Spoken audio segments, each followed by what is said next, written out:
এটি হলো একটি উড়ন্ত মাছ, যেটি কিনা পানির নিচে এবং উপরে সবসময় উঠতে পারে। কিন্তু একদিন হঠাৎ করে একটি বক নদীর চারপাশ দিয়ে মাছ খাওয়ার জন্য ঘুরছিল। তখনই উড়ন্ত মাছটি বকটিকে তাড়ানোর জন্য তার লেজের ভিতরে কামড় দেয়। এর কারণে বকটি মাছটাকে একটি লাথি মেরে তিমি মাছের নাকের ভিতরে ফেলে দেয়। তখন আবার তিমি মাছটি জোরে শ্বাস নিলে মাছটি পানির কারণে উপরে উঠে যায়। এরপরে মাছটি সেখানে উঠতে উঠতে আকাশে থাকা যত বক ছিল সবগুলোকে তাড়াতে থাকে। কিন্তু মাছটি একা না পেরে পাখিদের কাছে চলে যায় সাহায্যের জন্য। পাখিগুলো মাছটাকে দেখে সেখান থেকে ভয়ে চলে যায়। এরপরে পাখির একটি বাচ্চা মাছটির কাছে গেলে তার মা এসে মাছটাকে একটি থাপড় দিয়ে পাখিটাকে নিয়ে চলে যায়। আর পিছন থেকে একটি পাখি এসে মাছটাকে একটি লাথি মেরে সেখান থেকে নদীর ভিতরে ফেলে দেয়। এরপরে সে কিছু মাছকে দেখতে পেল তারা স্কুলে যাচ্ছে। তখন তাদের সাথে সেও স্কুলে চলে যায়। কিন্তু সেখানে স্কুলের টিচার এসে উড়ন্ত মাছটাকে বলতে থাকে এই স্কুলে উড়ন্ত মাছের কোনো শিক্ষা দেওয়া হয় না। এটা আবার সেখানে থাকা সবগুলো মাছ শুনে ফেলে, যার কারণে মাছটাকে সেখান থেকে মারতে মারতে আবার নদীর উপরে ফেলে দেয়।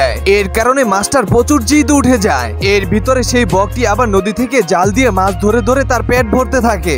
এমনকি সেই নদীর ভিতরে থাকা সেই শিক্ষককে বকটি ধরে ফেলে। কিন্তু তখনই উড়ন্ত মাছটি এসে বকটির পাছায় অনেক জোরে লাথি মারে।